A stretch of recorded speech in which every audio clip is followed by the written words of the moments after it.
Hi everyone, I'm Jonathan Siboni, founder and CEO of Luxury Insight, the leading data intelligence platform for luxury brands. Every 2 weeks, Godfrey Deeny, Global Editor-in-Chief, and Olivier Guyot, Editor-in-Chief France of Fashion Network, interview the people who shape the industry of luxury, fashion, and beauty. Our guests share their personal journey and opinion on the current state of the market and what to expect for the future. You can find all episodes on luxuryinsight.com, social media, and wherever you want to listen to our podcasts. We hope you're going to enjoy this episode. Good day, everyone. For our latest podcast with Fashion Network and Luxury Insight, we're going to be speaking about a key subject, the buzzword of maybe 2023, artificial intelligence, and its uses in retailing, luxury, and fashion. And we have the good fortune today to have as our guest Mickael Mas, who is the CEO of Symaps, which is a very innovative French company, but multilingual, multinational, which is based on the idea of using AI to help find locations for multiple businesses, if that's correct. Yes, that's correct. Well, but good morning anyway. Nice to meet you, Good Mickael. morning. How did you first get the idea of this concept? This concept didn't come from me. The idea came from a request I had from a client while I was a data science consultant in South Korea. It was a client working for a luxury brand, and that brand was planning to open a new flagship in Seoul. Where? In Seoul, South In Korea. Seoul, okay. Yeah. And they wanted to benchmark 4 locations for their new flagships and see what would be the difference. So I did this mission as a data science consultant, and the path I followed was to try to get as many details as possible regarding each potential locations in terms of what brands you have nearby, what is the retail mix, how premium it is, the population, the number of people that might be coming to that venue. Who are they? How many are they? What is their income level, diplomas, interest, and so on. And based on that, it was possible to make a benchmark with numbers. Say, okay, this place scores higher than these others, and why? When you look at the detailed stats, you get the explanation. That requires a certain amount of sleuthing, of really finding the evidence to put together your benchmark. Where do you get that sort of information? I mean, traffic, type of consumer profiles. That's a whole journey to get. That's a whole journey to get access to that. So usually you start to search on Google and say, okay, like Korean population statistics. Where can I get all the amenities, all the stores, etc. And normally you start with like very high level figures, but that's not detailed enough to take a decision. So if you want to be serious, you need to go like really granular. You need to go to street level and even building level. And to get access to this information, for example, to have the income level of people for each building or building block at least, this is possible through different approaches. So you can get access to the detailed database from the Korean government, for example, which will share a lot of information about their population. You can get access to the income level from the real estate prices, from real estate websites, for example. And I mean, when you have these 2 informations, like the retail environment plus the detailed demographics, then you start to have something. Okay. How do you judge if your suggestions are successes? I imagine the client will come back and tell you how happy they are. But yeah, they have a gut feeling. Yeah, they have also advices coming from their estate agents usually. But the ultimate validation is to wait for like 2-3 years and see if that store was profitable, did it achieve the objective expected. But normally it's really coming from can you make a connection between your numbers, the numbers provided by you, and the gut feeling of your client? There will be difference. There will be a difference, but you say, okay, this is what I was thinking, but actually, like having more detailed information allowed me to take a decision. I was hesitating between A and B. I was going in favor of B. Finally, I will go to A. Like the difference was not big, but like when I look at numbers, actually, it just make it way easier to take a decision and also to convince everybody on the table in the organization that this decision is a relevant one. Okay. But I suppose what they're really looking at, if you're talking about luxury brands, is a certain performance per square meter, a certain retail performance. If you look at like the P&L of a flagship, it doesn't need to be profitable, as flagship creates visibility, and a lot of your revenue is going to come from e-commerce as well. So you have a presence in a place where it will bring up your brand image. It will bring up the awareness of people. People will buy online. People will buy in the store. But at the end, what the P&L has to be on the territory level. So you have to see, okay, this zone, this area, this neighborhood, is it profitable or not for us? And then when you compute the P&L, it has to be at area level, taking in account all the marketing cost and the real estate cost. So it really depends on your business. But, yes, but so much of the success, surely, of a flagship depends on making them destinations involving important architects, works of art, activities in the store nowadays, which is something you really can't control. Oh, you mean like what form will take the store? Well, yeah. The ultimate goal is always to make your store into a destination if you're a luxury brand. Yes, right. For luxury, like how many percent of the success of a store will be related to the location, and how many percent will be related to the form that took the store. Normally, when you work with luxury brands, the standards are pretty high. I think it's like 50-50. If you're talking about like a well-known brand. Now, you began this project. This idea was, you said, someone approached you in Korea. What were you doing in Korea? Originally, I started my career in Taiwan, working for a life insurance company. Okay, yeah. A life insurance company, specializing on data. Like everything related to data mining, like marketing campaigns and so on. I was dispatched to Korea to help the Korean team build a data infrastructure. And then I decided to stay there and to work as an independent data science consultant, which transformed itself into a consulting company. That was like 10 years ago. Okay. You're from Bordeaux. Tell us about your educational path. My high school degree is science, but when I went to the university, I decided to study literature, philosophy, history. In what we call a preparatory class to go in a school or to become a university professor.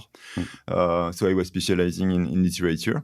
So I completely switched. And then actually after 4 years of study in that field, which was super interesting, I decided to switch again and go back to computer science. So I joined a university in Paris to have a computer science degree. And following that, my first job was in Taiwan. So I was hired in Taiwan to work as an engineer originally. On what age were you when you went to Taiwan? Could you repeat? What age were you? I was 24. Ah, okay, very young. Yeah. That's quite adventurous. Yeah. Now, tell us about creating this organization, Symaps. How did that come about? Okay, so Symaps is a software that helps organizations take decisions about their business locations. So it started in 2017. Originally, it's only a software only working in Korea. So you have a map. When you log in, you can get statistics, you can benchmark, you can take decisions, but only for the Korean market. And I think starting in Korea was really good because it helped us to be very meticulous, to be very detailed oriented in terms of data. And then in 2018, we got funded from French investors who wanted to do that globally. So of course, you can't build such a deep platform globally in a day. It takes time. So you had one country and then you had another. So we added France, we added Taiwan, we added Japan, we added Switzerland, we added Spain, Germany. I mean, every time we had a request from a client who say, okay, can you do that in the UK? Okay, let's add the UK. So you have to search for the data.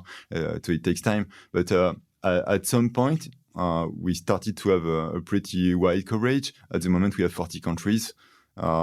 I mean, most of them... And clients in all those countries. And clients in those countries. By definitely. Yeah. So what is helps our users is really they log in the platform if they want to get details, information, and take a decision regarding expansion in a certain country, like say, for example, in India, in Vietnam, in Argentina, in the US, in Canada. Everything is ready. So they have detailed information, which was curated by us, which takes a lot of time to have it ready. And it's not only information, but it's also the ability to, like this venue is successful, now I want to replicate it. And you ask the tool, can you find another place, country-wise, which have the same features, the same characteristics as these successful venues I opened or my competitor opened. And then the tool will try to find like the same identity of a place in terms of, so it can be in terms of traffic, like what kind of people are visiting this mall, what kind of brand mix you have there, how premium is it, also regarding your existing venues. Is it rational to be there? Or will you create some kind of internal competition and shoot yourself in the foot? How do you mean creating some sort of internal competition? Our internal competition, like in our clients' jargon, you have two kinds, you have positive and negative. Sometimes they want to do it because they want to put at the top the brand image. And like even maybe their profitability will be lower, but like the strength of being in a certain place will get higher. So they want to have internal cannibalization. They call it positive one. Sometimes it will be bad for profitability and not create an additional image. You mean creating two proper boutiques in the same city? Yeah. The absurd example will be to have two flagships in front of each other. Yes. And how do you warn them about that? Oh, this can be computed. You can compute that. Really? How? You can see where people are going and are they visiting? Let's say you have one mall here, one mall there, maybe separated by 500 meters or 1 kilometer. That happens often. Sometimes like completely different people. Like people who visit mall A, they won't visit mall B, and sometimes they also visit mall people. They will visit mall A in the morning and visit mall B in the afternoon. So. Yeah, you need to know that. You need to say, okay, like here, like it's far apart enough, so it won't cannibalize ourselves. My experience of wandering around important capital cities or major cosmopolitan areas, that there aren't that many luxury areas in those cities. If you look at Paris, there's kind of the Faubourg Saint-Honoré and there's Avenue Montaigne, a little bit Saint-Germain, but it's not as if there are 10 areas. Mm-hmm. So your advice is often, is that right, tends to be limited to a limited number of areas.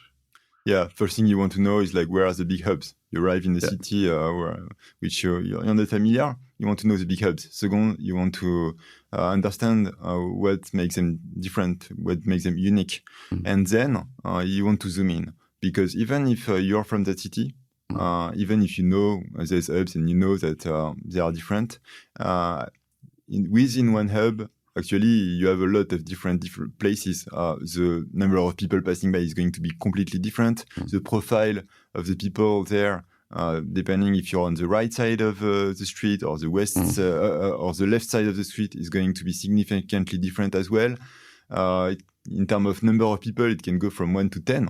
In terms, tenfold. So it's on the same street. On the same street. So, for example, in Manhattan, when you take like Fifth Avenue, if you're on the east side or the west side, depending on how far north or south you are, it's really, really different. It's not just yes, 20%. In the low 50s or in the mid 40s or kind of nowhere. Yeah.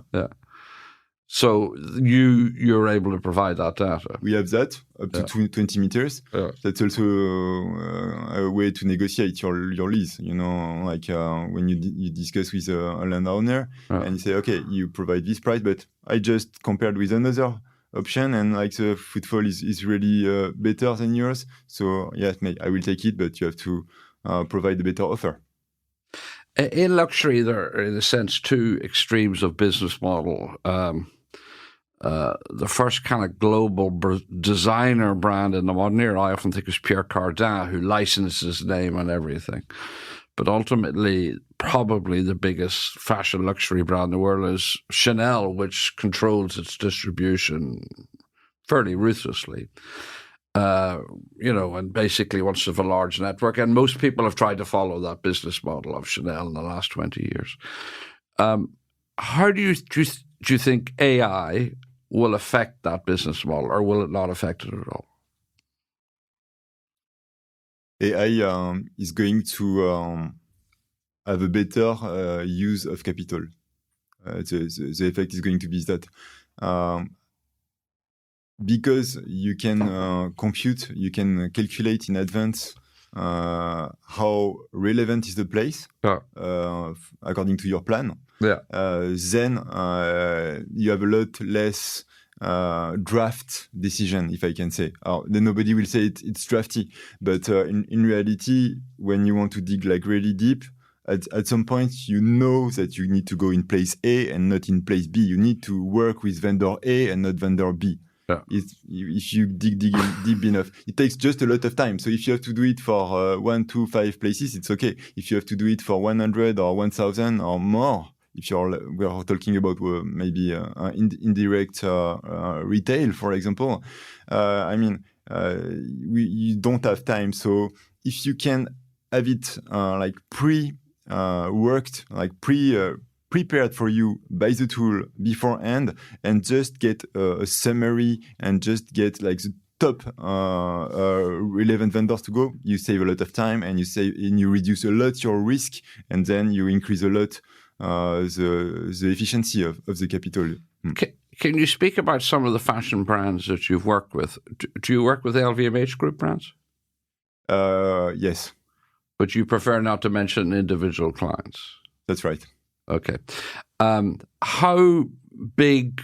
What would be the biggest luxury brand you've worked for? Which annual sales, roughly? It's within the LVMH group. I can say which one. Well, but substantial. Yeah, much. And what is the payment structure? How do they pay you? We have a SaaS. We are a software as a service.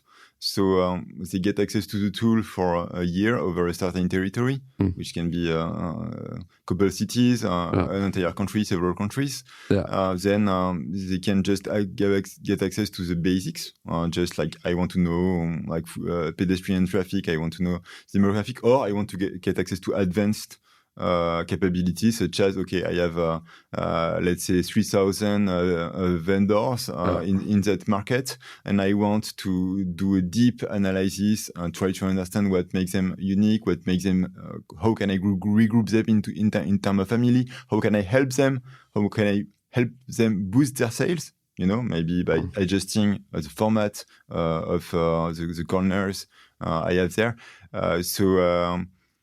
So it really depends. And I don't know if you want to have some numbers, but basically, this is a tool which is easy to use and you're autonomous on it. We have professional services which can be provided by our partner on the luxury consulting. We have a luxury, actually, it is a luxury insight, I can say it. They will help the users on the brand side to bring the tool to its maximum limit. So get the max value from the tool. So you don't want to spend a month understanding in detail how you can get all the value out of the tool by yourself. You prefer to ask an expert on luxury to do it for you. Yes, you will have access to the tool. Yes, you will be able to modify what they did, adjust them, adjust to new strategy of yours, for example. But the data loading part will have been done by Luxury Insight, for example. So it really depends. Actually, most of our clients are 100% autonomous, but it depends how much time you have. It depends what resource you have in your team. How many people work for your company? We are 12 people. Okay, 12 people. And you're operating in 40 markets in multiple languages then, I would imagine. The tool is in English. The tool is in English. Yes. And our clients who work in English, except in Taiwan, we have some clients that don't speak English, but we are 3 people speaking Chinese. In Korea also, we have some users who we speak in Korean with them. We have 2 staff in Korea, 2 staff in Taiwan. So, but normally we work in English. Globally, how many clients did you have in the last year? You mean total? Total, we have 25 organization, and each organization can have up to 30 countries. So 30 teams. For example, our biggest clients, we have 30 teams. So it's like one team, one country.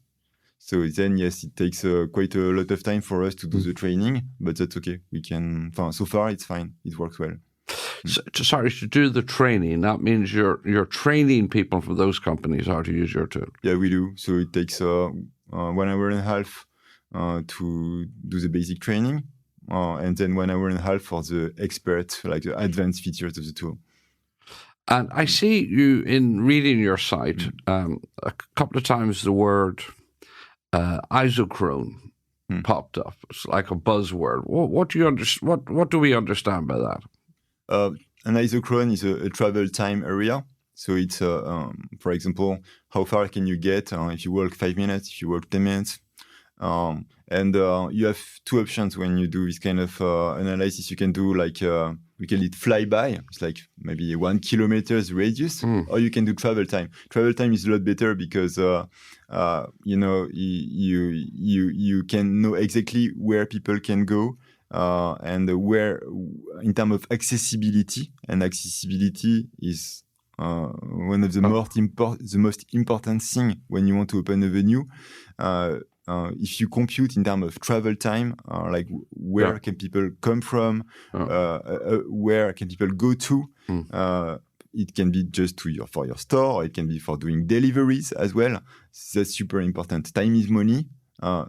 It can be people time. They don't want to waste time in the transport when they come to your venues, and you don't want to have delivery services going all over the place in a not optimized way, because it's pretty expensive, really expensive when you do e-commerce, for example.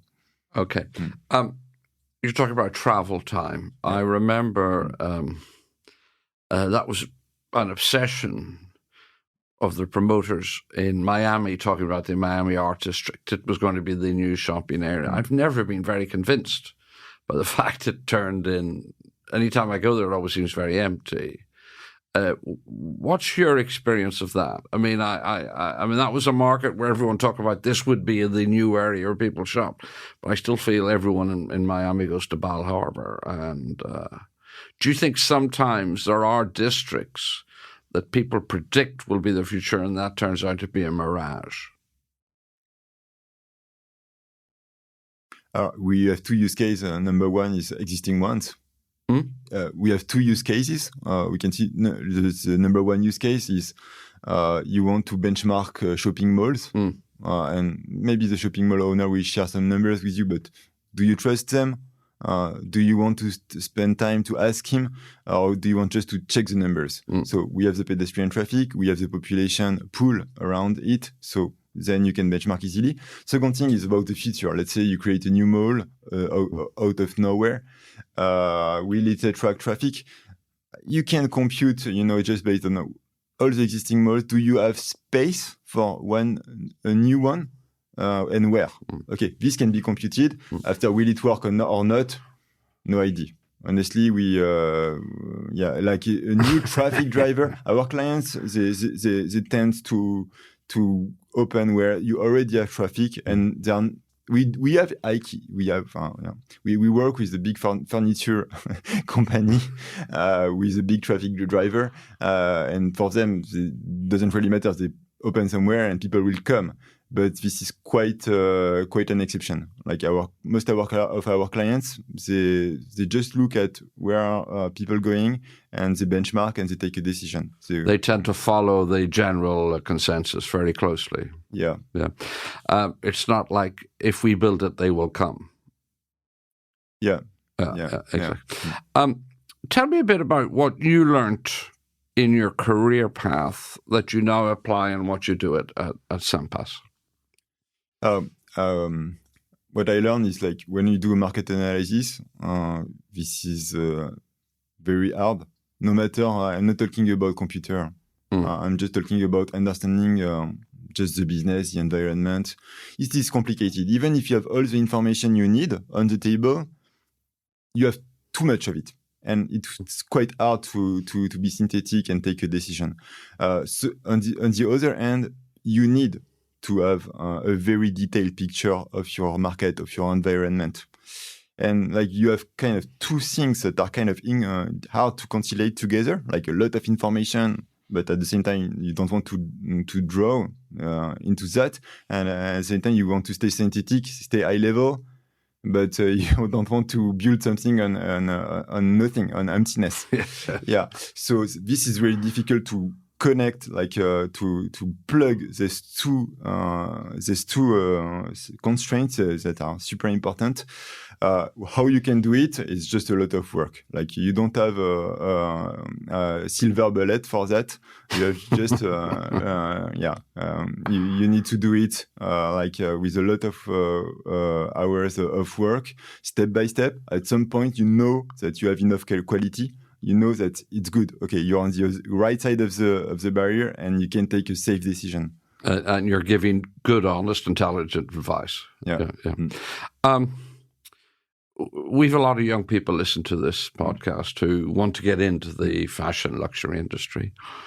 What would be a couple of pieces of advice you would give to someone going into college now who is considering a path in this area? In the luxury area or in the technology? Both. You need to be super good at the understanding of the strategy, the business, the identity of brand. So 100% business, you need to be 100% business, and you need to be, at the same time, 100% an engineer. This is hard. I don't think there is a shortcut. You need to be super good at each. And then make a connection between the two. But if you are business but not an engineer, and if you're an engineer without being a business, you're going to hit into some troubles, I think. And how you can get it, I think it's just a lot of work. I don't say we are there yet, but I mean, we just looking back, I think we achieved some result. As of today, we are not perfect, but we reached some results, and but there is no magical way to do it. Yeah. Speaking more generally, why is it you think France or French managers, executives, or creative talent have this ability to kind of nurture over a very long time, generations and centuries, even, luxury or prestige product brands? It's so clear compared to all its great rivals. Why do you think France has that specific skill better than anyone else? It's a hard question. First thing that could come to my mind is, if you look back 4 centuries ago, when the brother of Louis XIV, he brings shoes, red shoes, everybody wears red shoes in the day after. I think it's really about prestige and like the history of France. With a very strong monarchy and such a high prestige of the king, even if it's a long time ago, it still has some echo today. And the second thing is, I think, excellence. Excellence. If you want to be a writer, if you want to be Marcel Proust, if you want to be Jean-Sébastien Bach, it's a super long way. You can show. It will take an enormous quantity of learning. And I think this kind of exigence has been in some way applied to the luxury world. So maybe it's related to that. I'm not quite sure. It's really a hard question. I ask everyone that. Yeah. Okay, Mickael Mas, it's been a real pleasure talking to you. Thank you for listening to the Luxury Insight and Fashion Network podcast. If you like this episode, subscribe to our channel to discover more exclusive insights from leaders of the industry. You can find all our episodes on luxuryinsight.com, social media, and wherever you listen to your podcasts.